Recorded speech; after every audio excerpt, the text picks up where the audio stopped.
ಎಲ್ಲರೂ ನಮಸ್ಕಾರ. ಇವತ್ತಿಂದ ನಾನು ಕೆಲವು ಸಾಧಕರ ಬಗ್ಗೆ ಕಥೆಗಳನ್ನು ಹೇಳಬೇಕು ಅಂತಂತೇಳಿ ಅಂದ್ಕೊಂಡೇನೆ.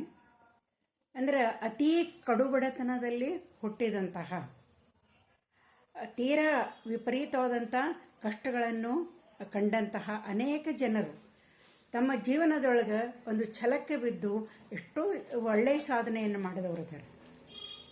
ತಿನ್ನೋದಕ್ಕೆ 2 ಹೊತ್ತಿನ ಊಟ ಗತಿ ಇಲ್ಲದವ್ರೂ ಕೂಡ ಇವತ್ತು ಲಕ್ಷಾಧೀಶರೆಲ್ಲ ಕೋಟ್ಯಾಧೀಶರಾಗಿ ಏನಂತಂದ್ರೆ ಬಾಳದವರು ರಗಡ ಬಂದಿದ್ದಾರೆ. ಅದಕ್ಕೆ ಅಂಥವ್ರ ಕಥೆಗಳನ್ನು ಮೊದಲು ನಾನು ಪೇಪರ್ನಲ್ಲಿ, ಆನಂತರ ಈ ತರಂಗದೊಳಗೆ ಎಲ್ಲಾದರೂ ಬಂದರೆ ನಾನು ಅದನ್ನ ಪೇಪರ್ ಕಟ್ಟಿಂಗ್ ಮಾಡಿಟ್ಕೋತಿದ್ದೆ. ಆನಂತರ ಈ ಭಾವತೀರಯಾನ ಅಂತಂದು ಹೇಳಿ ಒಂದು ಅಂಕಣ ಕನ್ನಡ ಪ್ರಭಾದೊಳಗೆ ಬರ್ತಿತ್ತು. ಅದು AR ಮಣಿಕಾಂಠ ಅಂತ ಅನ್ನೋರು ಬರೀತಿದ್ರು ಲೇಖನಗಳನ್ನು, ಒಳ್ಳೆಯ ಲೇಖಕರು. ಆಮೇಲೆ ಅವರ ಕಥೆಗಳು ಏನಂತಂದ್ರೆ ಇಂಥ ಕಥೆಗಳೇನೇ ಜಾಸ್ತಿ, ಸಾಕಷ್ಟು ಪುಸ್ತಕಗಳನ್ನು ಬರ್ತಾರೆ ಅವರು. ಅವರ ಕಥೆಗಳನ್ನು, ಆನಂತರ ಈ ಪೇಪರ್ನಲ್ಲಿ ಬಂದಂಥ ಅನೇಕ ಕಥೆಗಳನ್ನು ನಾನು ನನ್ನ ವಿದ್ಯಾರ್ಥಿಗಳಿಗೆ ಹೇಳ್ತಾ ಇದ್ದೆ. ಅವ್ರಿಗೆಲ್ಲ ಭಾಳ ಅವು ಸೇರ್ತಾಯಿದ್ವು. ಅಂದರೆ ಒಂದು ಪ್ರೇರಣೆ ಸಿಗಲಿ, ಆನಂತರ ಒಂದು ಇನ್ಸ್ಪಿರೇಷನ್ ಇದನ್ನಾಗಲಿ ಅಂತಂದು ಹೇಳಿ ನಾನು ಹೇಳ್ತಾ ಇದ್ದೆ. ಅಂಥ ಕೆಲವು ಕಥೆಗಳನ್ನು ನಾನು ನಿಮ್ಮೊಂದಿಗೆ ಹಂಚ್ಕೋಬೇಕು ಅಂತಂದು ಹೇಳಿ ಅಂದ್ಕೊಂಡಿದ್ದೀನಿ. ಈ ಮೊದಲನೇ ಕಥೆ ಪ್ರಾರಂಭ ಮಾಡೋಣ. ಇದು ಈ AR ಮಣಿಕಂಠ ಅವರು ಬರೆದಂಥ ಒಂದು ಕಥೆ. ಈ ಬಿಹಾರದ ದರ್ಬಾಂಗ್ ಜಿಲ್ಲೆಯೊಳಗೆ ಒಂದು ಕುಗ್ರಾಮ, ಹಳ್ಳಿಯೊಳಗೆ ಒಂದು ಕುಟುಂಬ, ತೀರಾ ಕಡು ಬಡತನದ ಕುಟುಂಬ. ತಂದೆ ತಾಯಿಗೆ ಅವರು 4 ಜನ ಗಂಡು ಮಕ್ಕಳು, 4 ಜನ ಹೆಣ್ಣು ಮಕ್ಕಳಿದ್ದರು. ಆನಂತರ ಅವ್ರಿಗೆ ಹಿರಿಯ ಮಗ ಜಮೀಲ್ ಶಾ ಅಂಥೇಳಿ. ಆತ ಏನಂತಂದ್ರೆ ಅವ್ರಿಗೆ 2 ಹೊತ್ತಿನ ಊಟಕ್ಕೂ ಗೊತ್ತಿರಲಿಲ್ಲ. ತಂದೆ ತಾಯಿ ಕೂಲಿ ಮಾಡ್ತಿದ್ರು. ಆಮೇಲೆ ಅಂಥ ಕಡು ಬಡತನದೊಳಗೆ ಆಮೇಲೆ ತಂದೆ ತಾಯಿ ಮಕ್ಕಳನ್ನು ಸ್ಕೂಲಿಗೆ ಕಳಿಸಲೇ ಇಲ್ಲ. ಆನಂತರ ಈ ಜಮೀಲನಿಗೆ ಒಂದು 8 ವರ್ಷ ಆದ ಕೂಡಲೇ ಅವರು ಅದೇ ಹಳ್ಳಿಯಲ್ಲಿರುವಂಥ ಒಂದು ಮಸೀದಿಯ ಮದರ್ಸಾಗೆ ಸೇರಿಸಿದರು. ಮದರ್ಸಾಗೆ ಸೇರಿಸಿದ ಕೂಡಲೇ ಉತ್ಸಾಹದಿಂದ ಜಮೀಲಿದ್ದವ ಆ ಮದರ್ಸಾಕ್ಕೆ ಹೋಗ್ತಿದ್ದ. ಅಲ್ಲಿ ಏನಂತಂದ್ರೆ ಈ ನೋಟ್ಬುಕ್ಕು, ಪೆನ್ನು, ಪೆನ್ಸಿಲು ಇಂಥ ಕೆಲವೊಂದು ಏನಾದರೂ ವಸ್ತುಗಳು ಬೇಕಾಗಿದ್ವಲ್ಲ, ಅವ ತಂದೆಯನ್ನು ಕೇಳ್ದ ಒಂದು ಸರಿ.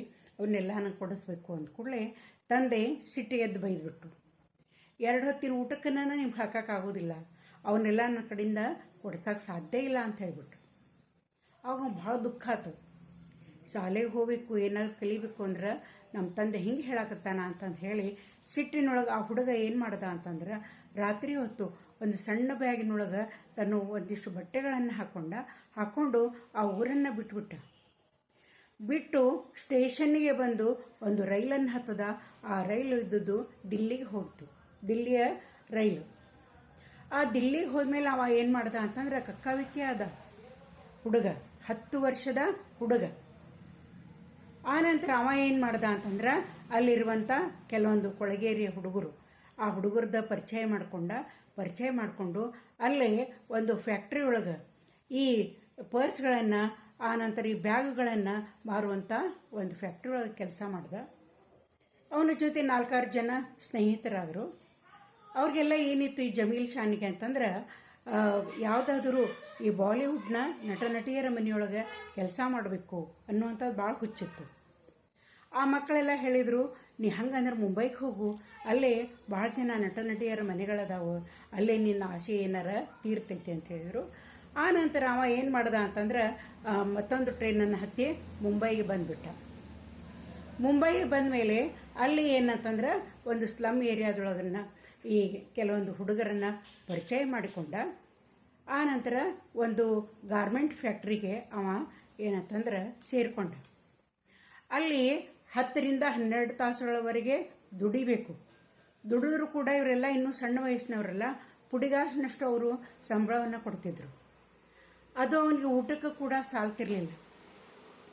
ಅವಾಗ ಆತ ಏನು ಮಾಡ್ದ ಅಂತಂತಂದ್ರೆ ಅದನ್ನು ಬಿಟ್ಟು ಈ ಮುಂಬೈಯ ಈ ಸುಪ್ರಸಿದ್ಧ ಕೊಳಗೇರಿ, ಧಾರಾವಿಯೊಳಗೆ ಒಂದು ದೊಡ್ಡ ಕೊಳಗೇರಿ ಐತಿ, ಭಾಳ ಪ್ರಸಿದ್ಧವಾದಂಥ ಕೊಳಗೇರಿ, ಅಲ್ಲಿಗೆ ಬಂದ. ಬೇರೆ ಕೆಲಸ ನೋಡಿದ್ರಾತು ಅಂತಂದು ಹೇಳಿ ಅಲ್ಲಿ ಕೆಲವು ಬಿಹಾರದ ಹುಡುಗರಿದ್ದರು. ಅವ್ರು ಏನು ಮಾಡಿದರು ಅಂತಂದ್ರೆ ಅವನನ್ನು ತಮ್ಮ ರೂಮಿನೊಳಗೆ ಇರೋಕೆ ಅನುವು ಮಾಡಿಕೊಟ್ರು.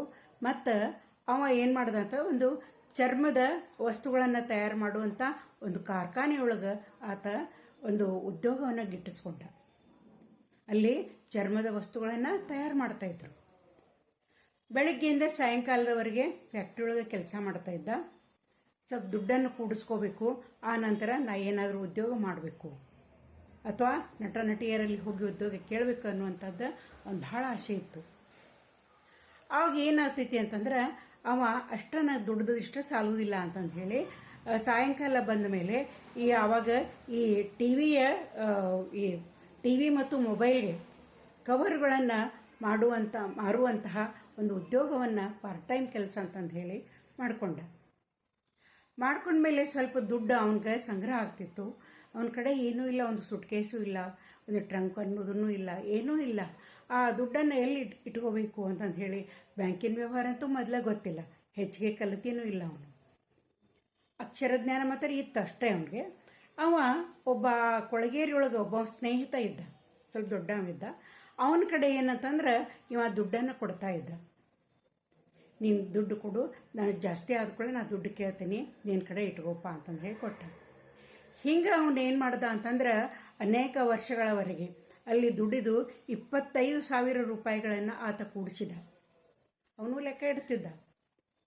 ಆದಮೇಲೆ ಆ ಸ್ನೇಹಿತನಿಗೆ ಹೇಳ್ದ, ಇನ್ನು ಆ ದುಡ್ಡನ್ನು ಕೊಡು, ನಾ ಏನಾದರೂ ಒಂದು ವ್ಯಾಪಾರ ಮಾಡ್ತೀನಿ ಅಂತ ಹೇಳ್ದ. ಆವಾಗ ಆ ಸ್ನೇಹಿತ ಮರನೇ ದಿನ ಇವನ ದುಡ್ಡನ್ನು ತಗೊಂಡು ಪರಾರಿ ಆಗಿಬಿಟ್ಟಿದ್ದ. ಈ ಹುಡುಗನ ದಿಕ್ಕ ತೋಚಿದಂಗಾತು ಪಾಪ. ಕೆಲವೊಬ್ರು ಏನಂತಂದ್ರು ಅಂದ್ರೆ ಅವ ಬೆಂಗಳೂರಿಗೆ ಹೋಗ್ಯಾನ ಅಂತ ಹೇಳಿದರು. ಆವಾಗ ಆ ಹುಡುಗರ ಕಡೆ ಎಲ್ಲ ಕಡೆ 1,000 ರೂಪಾಯಿ ಸಾಲವನ್ನು ಮಾಡಿ ಬೆಂಗಳೂರು ಟ್ರೈನನ್ನು ಹತ್ತಿ ಬಂದ ಜಮೀಲ್. ಅಲ್ಲಿ ಏನಂತ ಬೆಂಗಳೂರಿನೊಳಗೆ ಎಲ್ಲಿ ಹುಡುಕ್ತಾನೆ, ಎಲ್ಲೂ ಸಿಗೋದೇ ಇಲ್ಲ. ಆ ನಂತರ ಒಂದು ಹೋಟೆಲ್ನ ಮುಂದೆ ಆತ ಅಳ್ಕೊತ ನಿಂತಾಗ ಆ ಹೋಟೆಲ್ನ ವಾಚ್ಮನ್ ಅವನು ಏನಂತಂದ್ರೆ ಬಿಹಾರದವಿದ್ದ. ಇವನ ಕಥೆಯನ್ನೆಲ್ಲ ಕೇಳಿ ಒಂದು ಅಪಾರ್ಟ್ಮೆಂಟ್ನೊಳಗೆ ವಾಚ್ಮನ್ ಕೆಲಸವನ್ನು ಈತನಿಗೆ ಕೊಡಿಸ್ತಾನೆ. ಈ ಹುಡುಗ ಹೊಟ್ಟೆಪಾಡಿಗೆ ಏನಾರು ಮಾಡಬೇಕಲ್ಲ, ಆ ವಾಚ್ಮನ್ ಕೆಲಸವನ್ನು ಮಾಡ್ತಾ ಇದ್ದ. ಅಲ್ಲಿ ಒಬ್ಬರು ಜಾಕೋಬ್ ಅನ್ನುವಂಥವ್ರು ಏನು ಮಾಡಿದರು ಅಂತಂದ್ರೆ ಒಂದು ಸಲ ಬರ್ತೀಯೇನೋ ಜಮೀಲ, ನಾನು ಡ್ಯಾನ್ಸ್ ಕ್ಲಬ್ಗೆ ಹೊಂಟೇನೆ ಅಂತ ಹೇಳಿದರು. ಆಯಿತು ಅಂತಂದು ಹೇಳಿ ಇವನು ಹೋದ. ಅಲ್ಲಿ ಈ ಮ್ಯೂಸಿಕ್ಕಿಗೆ ತಕ್ಕಂಥ ಆ ತಾಳಕ್ಕೆ ತಕ್ಕಂತೆ ಹೆಜ್ಜೆಯನ್ನು ಹಾಕ್ತಾ ಎಲ್ಲರೂ ಡ್ಯಾನ್ಸ್ ಮಾಡ್ತಾಯಿದ್ರು. ಇವನಿಗೂ ಏನಾಯ್ತು ಅಂದ್ರೆ ನಾನು ಡ್ಯಾನ್ಸ್ ಕಲಿಬೇಕಲ್ಲ ಅನ್ನುವಂಥ ಒಂದು ತೀವ್ರವಾದಂಥ ಆಸೆ ಉಂಟಾಯ್ತು. ಅವಾಗ ಅವ ಏನು ಮಾಡ್ದ ಅಂತಂದ್ರೆ ಈಗ ಅವ್ರ ಜೊತೆ ಸ್ವಲ್ಪ ಹೊತ್ತು ಆ ಕ್ಲಬ್ಬಿನೊಳಗೆ ಎಲ್ಲ ಅವಾಗ ಸ್ವಲ್ಪ ಡ್ಯಾನ್ಸಿಗೆ ಹೋಗ್ತಿದ್ದ. ಆ ನಂತರ ಅವಾಗ ಬೆಂಗಳೂರಿಗಿಂತ ನಾನು ಮುಂಬೈಗೆ ಹೋಗಬೇಕು ಅಂತಂದು ಹೇಳಿ ಅನ್ನಿಸ್ತು. ಅಲ್ಲಿ ಎಷ್ಟೋ ವರ್ಷಗಳನ್ನು ಕಳೆದು ಬಂದಿದ್ನಲ್ಲ, ಅದು ಮುಂಬೈಗೆ ನಾವು ಹೋಗಬೇಕು ಅಂತಂದು ಹೇಳಿ ಅನ್ನಿಸ್ತು. ಆತ ಮುಂಬೈ ಟ್ರೈನನ್ನು ಪುನಃ ಹತ್ತಿ ಬಂದ.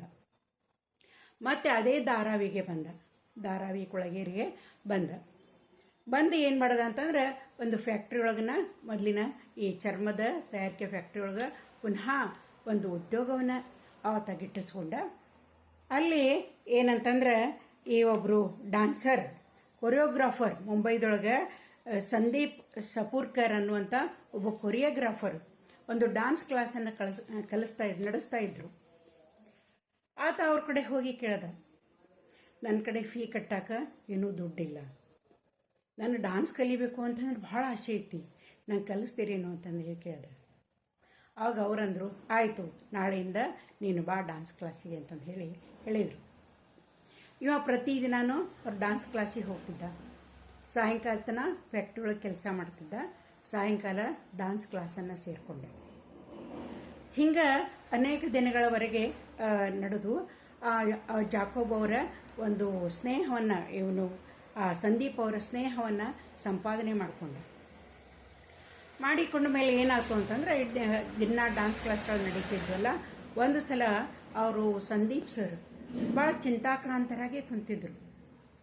ಆಮೇಲೆ ಈತ ಕಾರಣವನ್ನು ಕೇಳ್ದ, ಯಾಕೆ ಸಪ್ಪದಿರಲ್ಲ, ಏನು ಕಾರಣ ಐತಿ ಅಂತ ಕೇಳಿದ ಕೂಡಲೇ ಆವಾಗ ಅವ್ರು ಏನು ಹೇಳಿದರು ಅಂತಂದ್ರೆ, ಇನ್ನೊಂದು ವಾರಕ್ಕೆ ಅಂತಂದ್ರೆ ನಮಗೆ ಡ್ಯಾನ್ಸ್ ಕ್ಲಾಸ್ ಅಂದರೆ ಡ್ಯಾನ್ಸ್ ಕಾಂಪಿಟೇಷನ್ ನಡೆಯೋದೈತಿ, ಸ್ಪರ್ಧೆ ನಡೆಯೋದೈತಿ. ಆ ಸ್ಪರ್ಧೆ ಸಲುವಾಗಿ ಲಂಡನ್ನಿನಿಂದ ನಾವು ಬೂಟುಗಳನ್ನು ತರಿಸ್ತೇವೆ, ಶೂಸ್ಗಳನ್ನು ತರಿಸ್ತೇವೆ, ಅವು ಬಂದೇ ಇಲ್ಲ ಇನ್ನು ಅಂಥೇಳಿ ಕೇಳ್ದ. ಅವ್ರು ಹೇಳಿದರು, ಇವನ ಜೊತೆ ಹೇಳ್ಕೊಂಡ್ರು. ಆತ ಹೇಳಿದ ಕೂಡಲೇ ಅವೇನಂದ, ಶೂಗಳು ಅಂತಂದ್ರೆ ಲಂಡನ್ನಿಂದ ತರಿಸ್ತೀರಿ ಅಂತಂದ್ರೆ ಅವು ಹೆಂಗೆ ಅದರದ್ದು ರೇಟ್ ಏನು ಅಂತಂದ ಕೂಡಲೇ ಅವ್ರು ಹೇಳಿದರು, ಒಂದು ಜೊತೆ ಶೂಗೆ 12,000 ರೂಪಾಯಿಗಳು ಅಂತಂತ ಹೇಳಿದರು. ಅವಾಗ ಆ ಹುಡುಗ ಅವನು ಏನು ಮಾಡ್ದ, ಏನು ಚಾಲೆಂಜ್ ಅನ್ನೋದನ್ನು ತೊಗೊಂಡ ಅನ್ನೋದನ್ನು ಮುಂದಿನ ಕಥೆ ಒಳಗೆ ಹೇಳ್ತೀನಿ.